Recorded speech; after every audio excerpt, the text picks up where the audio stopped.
So hello good morning to everyone, কেমন আছো সবাই? সো গাইস ফাইনালি আমি চলে এসেছি আরো একটা ভিডিও নিয়ে। আর তোমরা পরশু দিনের যে ভিডিওটা সেটা লাস্ট দেখেছিলে বাইকের ওপরে, আর লাস্ট টাইম তোমরা দেখেছিলে ভ্যাম কে আর এক্সট্রিম কে একসাথে। তো এক্সট্রিমের নতুন একটা নাম দিয়েছি, ওটা হচ্ছে মোর ভ্যাম হচ্ছে ভ্যাম্পায়ার, তো ভ্যাম, আর এক্সট্রিম হচ্ছে ভেনাম, তো ভেনাম হচ্ছে ভেনাম। তো ভ্যাম আর ভেনামকে নিয়ে গেছিলাম। তো দেখো গাইস, তোমাদেরকে বলি যারা চ্যানেলে নতুন জুড়ছো অনেকই ভাই বোন, থ্যাংক ইউ সো মাচ সবাইকে, এইভাবে জুড়ে যাও, সাপোর্ট করে যাও। দেখো আমি জানি আমার এই চ্যানেলটা অনেক পুরনো, জানি আমার এই চ্যানেলটা ফ্রিজ হয়ে গেছিল, বাট চেষ্টা করি, দেখো পয়সার জন্য তো ভিডিও বানাই না, ভিডিও বানাতে ভালো লাগে তাই আমি মেমোরিগুলোকে কালেক্ট করে রাখি। আর নতুন একটা চ্যানেল খুলেছি বেঙ্গল রাইডার বলে, দেখতে পাচ্ছ ওখানে আসছে স্ক্রিনে, যদি সাপোর্ট করা হয় সাপোর্ট করতে পারো। আর তোমরা বলো যদি আমি হিন্দিতে ভিডিও বানাই আর তোমরা যদি হিন্দিতে देखते चाहो तो जो मेरे भाई लोग हिंदी से देखना चाहते हो प्लीज कमेंट करो, तो तुम लोगों के लिए डिफरेंटली वीडियो हिंदी में बनाएंगे। আর গাইজ আজকে যে ভিডিওটা, এই ভিডিওটা সম্পূর্ণ তো একটা ভাই কমেন্ট করেছিল কালকে, সে বলছিল যে উইংলেট আর নাম্বার প্লেটটা কিভাবে লাগিয়েছিলাম। দেখো আমি ওই পুরো ভিডিওটা তো আমার প্রসেসিং এ নেই, তো আমি তোমাদেরকে পরে যখন আমি মোটো ব্লগ করবো তখন দেখিয়ে দেবো। এখন একজন বলে দিচ্ছি কি করে তোমরা মানে ইনস্টলেশন করতে পারবে, খুব ইজি রয়েছে। আর তার আগে বলি, আমরা কালকে গেছিলাম জাহিরের কাছে, তো জাহিরের কাছে কিন্তু একটা নিনজা এসেছিল, সেই ভিডিওটা আমি দিতে ভুলে গেছিলাম, তো এখানে একটা অ্যাড করে দিচ্ছি, একটা নিনজা, আই থিঙ্ক ওটা 300 ছিল, দেখে নাও ওটা পুরো পিপিএফ হয়েছিল।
দেখলে কেমন লাগলো অবশ্যই কমেন্ট করো।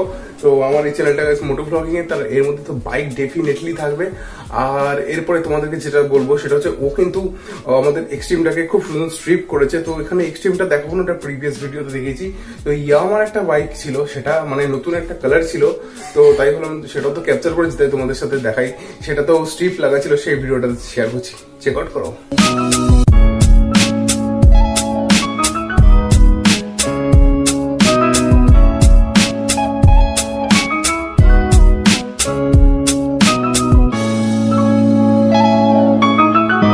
আর আজকের ভিডিওটা সিম্পল বানাচ্ছি গাইস। আর তোমাদেরকে বলে দিই, লাস্ট একটা ভিডিও আমার তোমরা দেখেছিলাম, আমি গোপালপুর গেছিলাম, একটা মোটো ব্লগ করেছিলাম। পার্ট 2টা গাইস আমি বানাতে পারিনি, পার্ট 2 মানে বানিয়েছিলাম, পার্ট 2টা কিছু রিজনের জন্য ডিলিট হয়ে গেছিল, তো খুবই দুঃখ লাগছিল। বাট গোপালপুর গেছিলাম লকেটে, তার একটা ছোট্ট মেমোরি শেয়ার করলাম।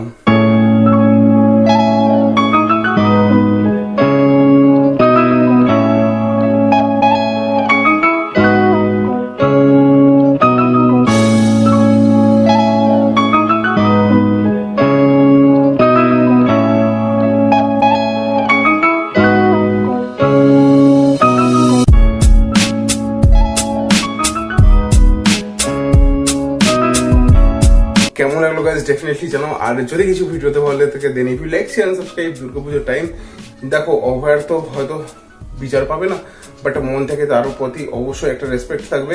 আর প্লিজ বিচারের জন্য আওয়াজ তুলতে হবে আমাদের। আর এটাই ছিল কিছু ভিডিওতে বলার। যদি কিছু বলার থাকে then if you like share and subscribe. দেখা হবে অন্য একটা ভিডিওতে। Good day boys. সো এখানে দেখে নাও নাম্বার প্লেটটা কিভাবে লাগানো রয়েছে, আর এখানে যে উইংলেটটা আছে সেটা খুলে নিতে হবে, এবং নাম্বার প্লেটটা যেখানে লাগানো তার মাপে একদম করে নিতে হবে, দুটো ফুটো করে নিতে হবে, দেন এখানে ফিক্স করে দিতে হবে। খুবই ইজি গাইস, তুমি যে কোনো মেকানিক শপে গিয়ে করলে তারা করে দিতে পারবে, খুবই ইজি। এটা দেখো লুকটা কি এনহ্যান্স হয়েছে।